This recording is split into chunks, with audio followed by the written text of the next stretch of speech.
Hi, welcome to There's No Fiction with Mimi. And today we're going to look at Bruce Almighty, and we're going to look at it subjectively through the laws of mind so we can understand how the one in our hearts has been guiding all men, and you have nothing to do except be you. Okay? And be glad you're you, and be glad and happy that you have the things that you do have in your life, and then you get more, and you get all your heart's desires. So the story begins, and everyone is Bruce, okay?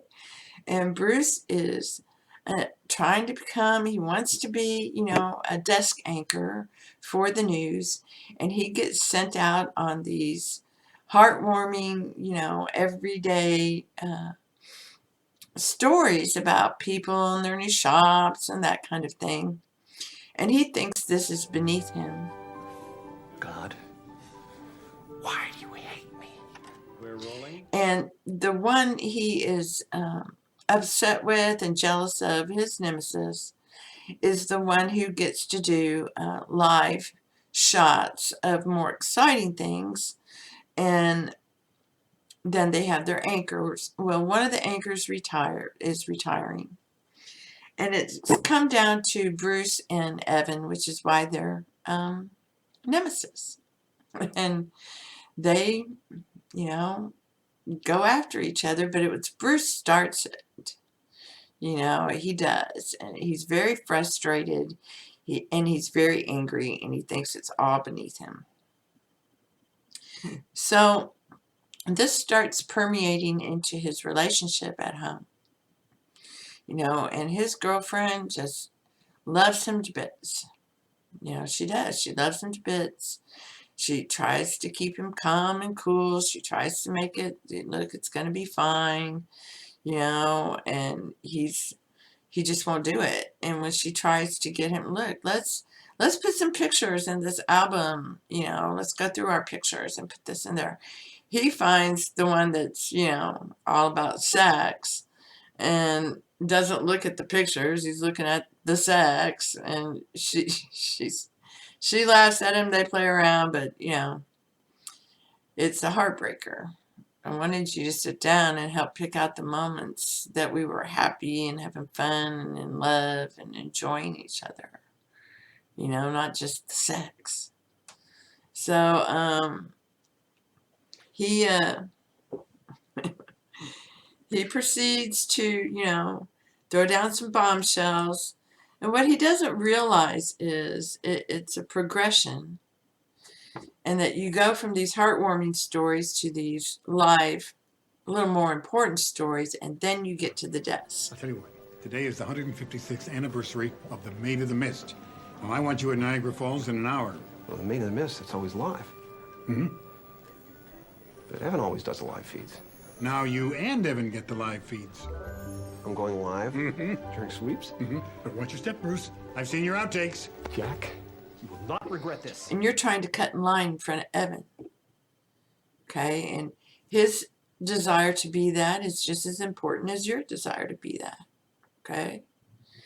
And there's plenty for all. Okay? There's plenty of work for all. You got a chance to do the job you love. Being in front of the camera, being funny, bringing smiles to people's faces, which is what you really wanted to do when you started all this. And you got caught up in that. I want to be important. Okay, and that means you don't love yourself, which he doesn't. This movie's just full of gems. So, I hope you do watch it. But he proceeds on to, wreck his car, get fired because he has a temper tantrum on the air when he finds out Evan gets the desk job. And, he feels like, y'all just put me out here so that I, couldn't blow up on air. Here, watch me blow up on air. I'm Bruce Nolan for Eyewitness News. Back to you, fuckers. Yeah. And he is very upset, and he cries out. He cries out to God. You know, he gets beat up. He gets, he loses it all. And one of the funniest gags in it is, how he's been letting his dog just piss all over the apartment. He doesn't admire and respect himself. So this is, he's fallen down that trap that I can't admire and respect myself until I get the accolades from the outside. No, you give your accolades. I did a better job today on that newscast than I did the day before. It's great, And so he goes on and cries out. And this is before cell phones. It's when pagers were a big deal. And there's this pager beeping at him, and it's beeping a number. He doesn't know what the number is, so he gets tired of it and he throws it out in the street. It gets run over. There's no way this beeper should be beeping, but it's beeping. And it's driving him crazy. So he calls the number and he gets an address, come here. 555-0123. Denied that promotion at work? Is life unfair? Is there someone less talented than you reaping all the benefits? Is your name Bruce?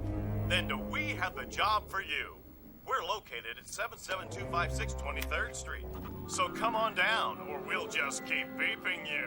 And he gets there, and it's this, and the signs are everywhere. It's really kind of funny. You're looking for room 7. Yeah, I figured. And, so he gets there and he goes into the warehouse. It's a warehouse. And there's an elderly gentleman cleaning the floors. And he goes, well, I guess and he's looking at the ledger. And he goes, well, I guess what I want's on the 7th floor. And he goes, yep, room 7, 7th floor. And 7 means completion. And so he's, okay, well, I'll just, and the older gentleman says, well, the stairs are over there. He goes, well, I'll just take the elevator. It's not working.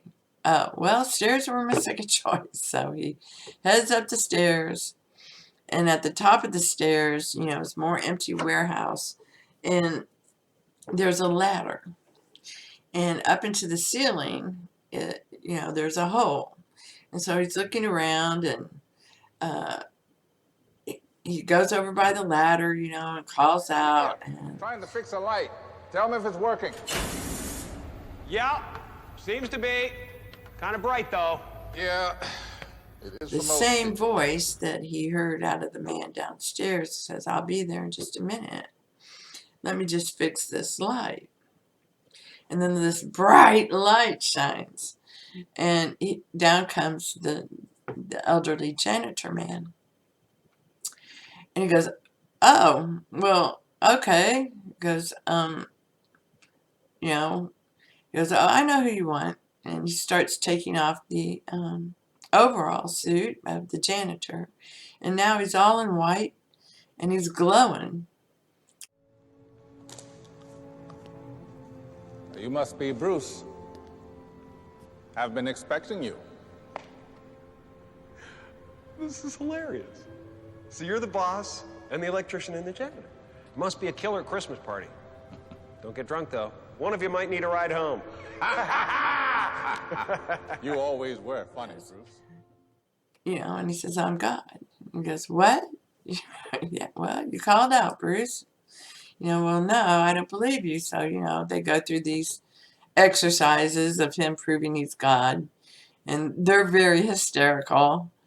And Bruce tries to trick him by holding up 7 fingers and then quickly putting 2 down. And then when he pulls his hand out and goes, aha, it's not, his 5 fingers, it becomes 7 fingers. It's just hysterical. Okay. How many now? 7.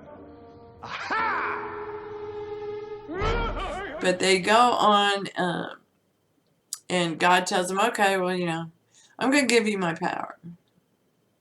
You know, I'm going to give you my power. You do with it what you will. You think you can do it better, so here's your chance. When you leave this building, you will be endowed with all my powers. Whatever you say, pal. And he's like, what? You know, yeah. And it's really great. It's really great, the scenes of him using his power. I'm having a breakdown, that's what it is. Normal, everyday psychotic episode. Caused by a tumor or brain lesion. Start! So he ends up using his power to do what he thinks he needs to do to get rid of Evan and get that anchor job. And it's not golden rule thinking. It backfires on him, as usual. Number 1 news team. Good evening and welcome to Eyewitness News at 6. I'm Susan Ortega. And I'm Evan Baxter, and here's what's making news. A potential scandal with the Buffalo PD surfaced today when the mayor... And then he sets up this whole romantic thing, you know, that he's going to announce how to his girlfriend how he got the desk anchor job. Grace.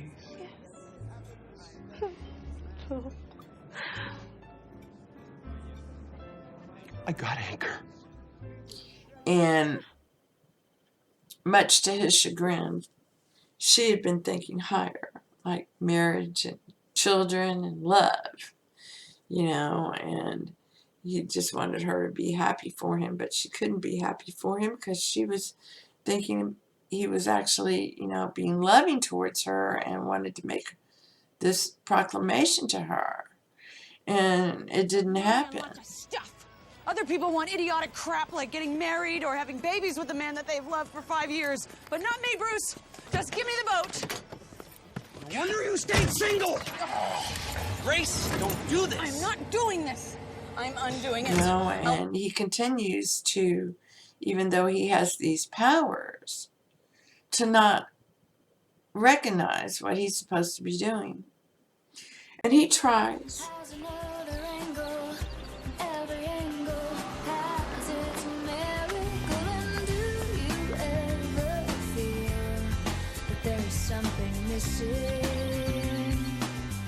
You know, he tries to organize all the prayers and answer all the prayers, and then eventually he just says yes to all the prayers, which doesn't help anybody.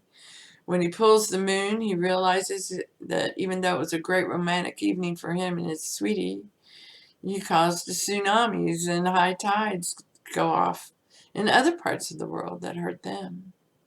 You know, so you're constantly fixing one thing because you did something, you know, because it's a place of division. And everything's tied together through love. So, you know, you have to just wait as it comes to you because it's put into place. And what most people don't understand is, you know, if you really look at the big picture, you see that the universe, as science has told us and has been observed, is expanding at an accelerating rate that they had never imagined could happen. And they're not sure what happens with that, you know, but they know it's expanding at an accelerating rate. That means our consciousness is expanding at an accelerating rate. Okay? And all the planets and the sun and the moon, and they're all tied together. Okay? They're all tied together. And the sun is, you know, the light that dispels the darkness, that takes the fear and the guilt and the doubt away. It's sure and it's true. It's the light. Okay? And this is love. And at night is when it's all getting put together. So you don't fear the night. Okay? You don't fear the darkness. Because out of the darkness comes the light. Okay? Out of the darkness came the light. The light overcomes the dark. This is the whole story. So it's really about understanding that, and that how when you shine light on something, you're shining love on something. Okay? And you forgive the things that you don't like, And because you brought light to it, you brought life to it. And now we're going to put you back in the dark, and now we're going to move forward. You know, and in fact, we really want you to change and come into the light with us. Okay, because you're awesome. And this is the perpetual transmutation that is going on, that has been spoken about forever, and you're to transmutate what is dark into light. I just came to tell you that I've been a royal prick. The anchor position is yours. I turned down the job. And when I never really congratulated you in the first place. Congratulations. Thanks, Bruce. Okay, what is ugly into beauty, what is, you know, poverty into riches, all right, into wealth. And that's what you do. You transmute. No, I don't believe that. You know, I believe. I forgive everyone who showed me that, you know, it's done. I believe this. It's infinite. We can go down rabbit holes, you know, infinitely. So eventually, you know, what ends up happening is you paint yourself into a corner and you end up surrendering to his will. He knows it all. He gave you the desires. He loves you. He made you, of course. He's going to give you what you want. Just go love life. You win. I'm done. Please. I don't want to do this anymore. I don't want to be God. I want you to decide what's right for me. I surrender to your will. You know, and it's been like that ever since. Bruce, you have the divine spark. You have the gift for bringing joy and laughter to the world. I know, I created you. Quit bragging. See, that's what I'm talking about. That's the spark. Each one of us has a divine spark inside of us. It's our hearts. And we're to make it glow and shine. And you do that through love. And you're willing to sacrifice your own self, your own happiness, sincerely, for another. It's so beautiful. I want her to meet someone.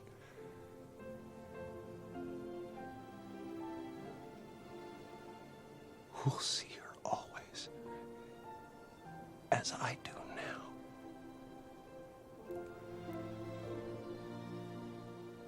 Through your eyes. Now that's a prayer.